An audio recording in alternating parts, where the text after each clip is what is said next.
சுவையான மஷ்ரூம் சுக்கா செய்கிறதுக்கு கடாயில் 1 ஸ்பூன் மிளகு, 1 ஸ்பூன் சீரகம், 1/2 ஸ்பூன் சோம்பு, 1/2 ஸ்பூன் மல்லி விதை எல்லாத்தையும் போட்டு கைவிடாமல் வறுத்துக்கோங்க. ஒரு மிளகாய் வத்தல் காரத்துக்கு போட்டு ஆற வச்சு பொடிச்சு வச்சுக்கோங்க.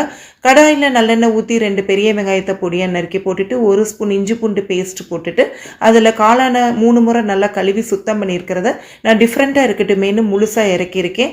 இப்போ பொடி பண்ணதை அது மேலே தூவிட்டு நல்லா கிளறிட்டு தேவையான தூளுப்பு போட்டுட்டு அதை நல்லா கிளறி அதோட ஒரு பெரிய தக்காளியை நல்லா நைஸாக அரைச்சி ஊற்றிட்டு 1/4 டம்ளர் அளவு தண்ணி ஊற்றி மூடி வச்சு 10 நிமிஷம் வேக விடுங்க.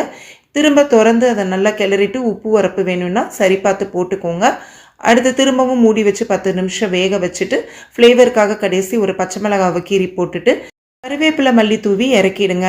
இது சப்பாத்திக்கு மற்றும் சுடு சாதத்தில் போட்டு சாப்பிட ரொம்ப சுவையாக இருக்கும். இந்த ரெசிபிக்கு ஆதிரா ஜங்ஷனை சப்ஸ்கிரைப் பண்ணிவிட்டு அப்படியே பெல் ஐக்கானை ப்ரெஸ் பண்ணிவிடுங்க.